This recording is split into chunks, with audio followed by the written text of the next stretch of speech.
এখানে 25 নম্বর অঙ্কে বলছে কি মান নির্ণয় করো। কি করব? মান নির্ণয় করব আমরা। বলছে যে এত এর মান নির্ণয় করো, কমা দিয়া দিছে যখন যখন এক্স ইকুয়াল -4 ওয়াই ইকুয়াল -5, মানে এক্স এর মান আমরা -4 বসাইতে পারবো আর ওয়াই এর মান -5 বসাইতে পারবো। বসায়া এটার মান নির্ণয় করতে বলছে। তা আমরা ইচ্ছা করলে কিন্তু সরাসরি এই জায়গায় মানগুলা এক্সের জায়গায় 4 ওয়াইয়ের জায়গায় 5 বসাতে পারি, কিন্তু আমরা বসাবো না। তাহলে ওটা করলে হবে না। কেন হবে না? আসলে আমরা তো সূত্র শিখছি না। সূত্র প্রয়োগ করে সর্বশেষ যে যখন এক্স ওয়াই আসবে তখন এক্স ওয়াইয়ের জায়গায় এই মানগুলো বসায় আমরা অঙ্কটা করব। প্রদত্ত রাশিটা আমরা আগে লিখি, আর দেওয়া আছে এটাও লিখি। দেওয়া আছে কি এটা লিখবো, ঠিক আছে? তাহলে এগুলা কি দেওয়া আছে। তাহলে এখন কি করতে হবে? প্রদত্ত রাশি। তাহলে এখন সূত্র প্রয়োগ করতে গেলে খেয়াল করো, আমরা কিন্তু সূত্র জানি যে যেমন বর্গের সূত্র জানি a + b হোল স্কোয়ারের সূত্র কি a² + 2ab + b², আর a - b হোল স্কোয়ার সূত্র কি a² - 2ab + b²। 2ab সামনে কিন্তু মাইনাসও থাকতে পারো প্লাসও থাকতে পারে, কিন্তু a² আর b² এর সামনে অবশ্যই প্লাস। তুমি খেয়াল করে দেখো এইটারকে আমরা যদি a² b² ধরি আর এনে তো 2ab বানাই নিমু এটারে, তাহলে দেখো তো এটাকে a² বানামু, এটাকে b² বানামু। তাহলে a² + b² পরে -2ab থাকা যাবে না? সমস্যা আছে না? a² + b² আগে থাকতে পারে তো নাকি? 2ab পরে থাকলে কোনো সমস্যা আছে না?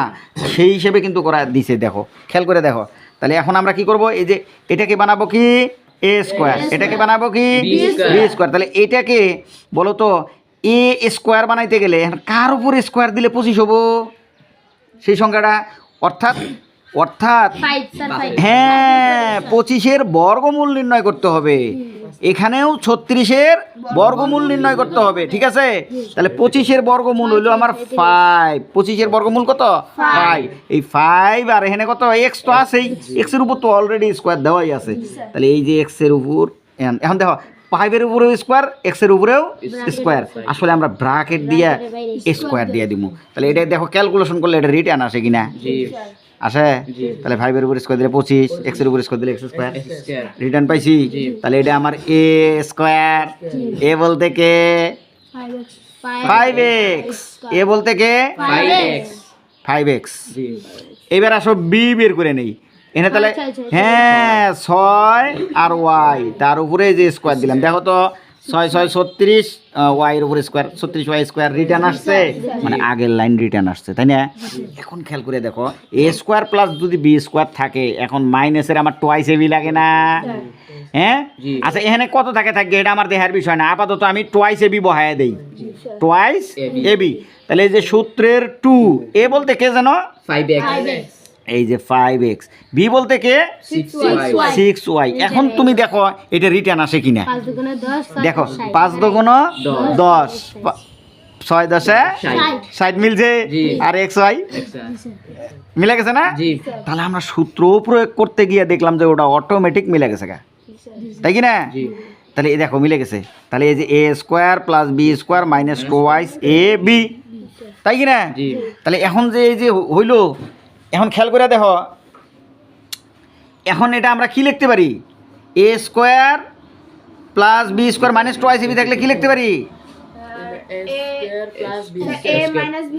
a - b হোল স্কোয়ার লিখতে পারি, ঠিক আছে? হ্যাঁ কেমনে? আচ্ছা দাঁড়াও, তাহলে আরেকটা কাজ করতে পারো, যেহেতু বুঝতেছো না, আমরা এখানে একটু সাজায় নিতে পারি। দেখো ওয়াই, তাই কি না? তাহলে এই যে এ, এটা হলো বি, এ বলতে 5x, বি বলতে 6y।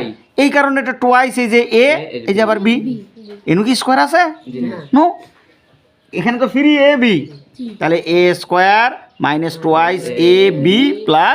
b² এ 5x, এই যে 5x, বি কে 6y। হয়েছে ঘটনাটা? এই যে এখন আমরা মান বসাবো, এই যে আমাদের মান দেওয়া আছে, x এর মান কত? -4। তাহলে x এর মান কত? -4। তাহলে দেখো এই যে 5 ইন্টু -4, তাই কি না?